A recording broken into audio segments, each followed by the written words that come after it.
आपके कर्म थोड़े से खराब है। अब ये नहीं कोई कि आप किसी का मर्डर कर दिया, कुछ लोग कर्म बहुत सारी कर, जैसे हम चंदे करते, कोई हमारे कीटाणु पैर से आ गया, दब गया, तो वो तो मुक्ति उसको मिल गई, लेकिन आपको वो पाप मिल गया।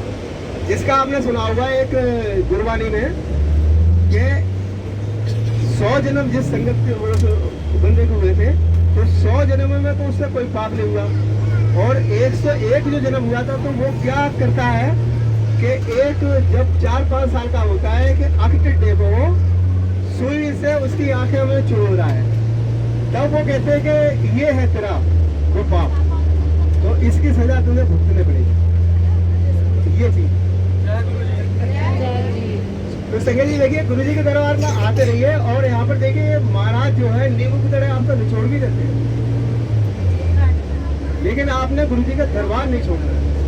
तो इस पर मैं आपको बताता हूँ, गमों के सागर में डूब मत जाना, गमों के सागर में डूब मत जाना, और मंजिल ना मिले तो टूट मत जाना। और गुरुजी आपके साथ हमेशा है, ये बात कभी भूल मत जाना। और आगे है, मिला है तेरी कृपा के सकते, संतों का साथ मिला है, हम तो कुछ भी ना थे तेरी बंदगी से पहले, कितना सुंदर गुरु और ये गुरु परिवार मिला। बहुत अच्छा लगा कि आपने किया, क्योंकि ये उन्हीं महापुरुष का नाम है। एक भक्त ने ये पूछा, गुरु जी आपका नाम क्या है? तब गुरु जी ने कहा कि महापुरुषों के नाम नहीं होते हैं।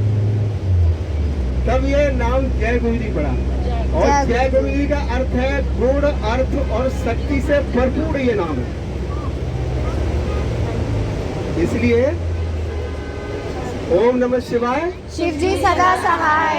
ये है मूल मंत्र। पार्वती ने 3000 वर्ष तपस्या करी थी, तब शिव जी के दर्शन करते थे। और आप सोचते हो कि एक बार में हाजिरी में लगाने में गुरु जी के दर्शन हो जाए? तो गुरु जी तो ये कहते थे, एक आंटी ने सवाल कर दिया गुरु जी से, आंटियां सवाल बहुत करती थी कि गुरु जी भगवान दिखाई नहीं देते हैं। नहीं देती।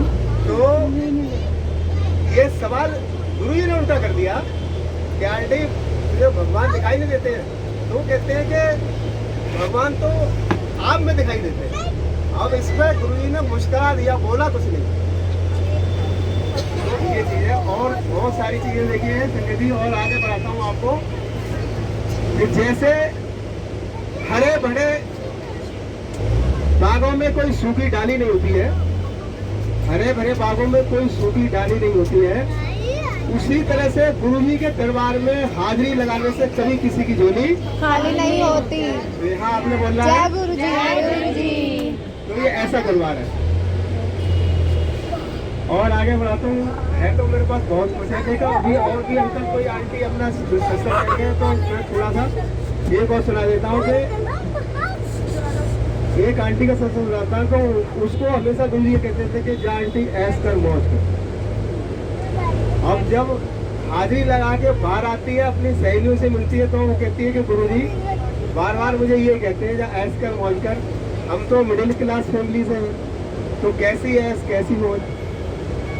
तो इसका गुरुजी ने कि ये गुरुजी जो है प्रैक्टिकल गुरु है, ये आपको करके दिखाते हैं। तो हुआ ऐसा कि उसका अंकल मानेसर से आ रहा था, तो ये मेट्रो का काम चल रहा था, एक ट्रक खड़ा था, उसमें सरिया भरी हुई थी, तो उसका बहुत जबरदस्त एक्सीडेंट हो जाता है, और उसके सर में सरिया पार हो जाती है, और सर के 5 टुकड़े हो जाते हैं। तो वहाँ पर क्या होता है, देखिए अभी मैंने आपको बताया कि ऐसा मौज है, इसका जवाब दिया गुरु जी ने उस आंसर आंटी को जो क्वेश्चन करती थी। तो वहाँ पर डॉक्टर ने कह दिया कि ये तो मर गया भाई, इसमें तो कुछ है ही नहीं। तो उस हालत में वो 72 घंटे रहा, और फिर उसने अपनी बड़ी सिस्टर को फोन करा कि आज तू एम्पायर स्टेट में जाना और गुरुजी को बताना कि ऐसे ऐसे अंकल का एक्सीडेंट हो गया है, और डॉक्टर ने जवाब। तो अब देखिए आंटी कुछ कह नहीं पाई। इससे पहले गुरुजी कहते हैं कि ब्यूटी पार्लर वाली, उसका ब्यूटी पार्लर का काम था, तो देखिए वो कह रहे हैं कि गुरुजी को कैसे पता कि मैं ब्यूटी पार्लर का काम करती हूँ। अरे वो तो भगवान है, वो तुम्हें सब पता है।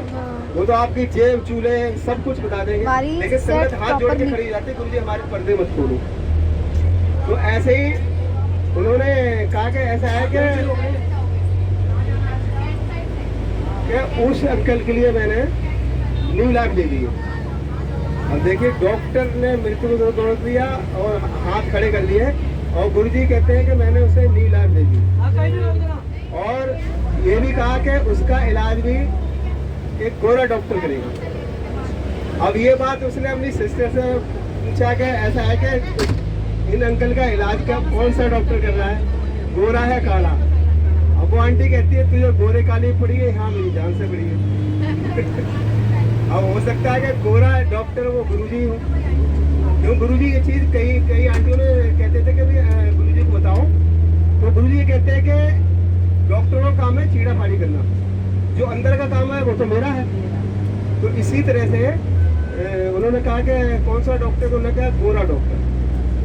तो वो गुरुजी ने कहा कि ये अंकल जो है अगले महीने की 20 तारीख को अपनी गाड़ी चला के और मेरा मत्था टिक रहे हैं। जय गुरु जी। अब देखिए संगत जी ये ऐसे गुरुजी हैं। अब ये मत सोचो कि गुरुजी तो दिखाई देते नहीं है, गुरुजी 365 दिन मंदिर में रहते हैं। और दूसरी चीज है कि एक चीज और थी संगत जी के भगवान कभी सोते नहीं है। क्योंकि वो आपको उद्धार करने में लगे रहते हैं। वो कहते हैं अगर भगवान सो गए तो परल नहीं आ जाएगी। तो ये है, देखिए ऐसा है ये दरबार। तो संगत जी सभी से मेरी हाथ जोड़ के बोलती है, अगर महाराज ने आपको अपने चरणों से जोड़ा है तो गुरुजी का दरबार मत छोड़ लो। दूसरी चीज है जहाँ भी सत्संग होते हैं, क्योंकि गुरुजी ने ये देखिए फिजिकल फॉर्म में कहा था कि आने वाला समय ऐसा होगा कि ये मंदिर तीर्थ स्थल बनेगा, और जिसके दर्शन आप बड़े आसानी से कर रहे हो, इसी दर्शन को करने के लिए यहाँ पर लंबी लंबी कतारें लगा करेंगे। तो वो नज़ारा हम 8-10 साल में अपनी आंखों से देखें। दूसरी चीज है कि अमृत वर्षा होगी। अब आप सोच रहे हो कि अमृत वर्षा क्या है? अमृत वर्षा क्या है? यही है कि मंदिर में इतनी रश होगा, इतना अच्छा होगा कि दर्शन करना गुरु जी के मुश्किल हो जाएगा। ऐसा समय आएगा। तो आपने सभी ने देखा होगा कि देश विदेश में सब जगह क्या है? जय गुरु जी। ये ऐसा दरबार है।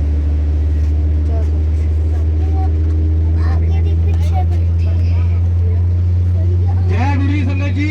जय गुरु जी। देखो अंकल ने इतना अच्छा दर्शन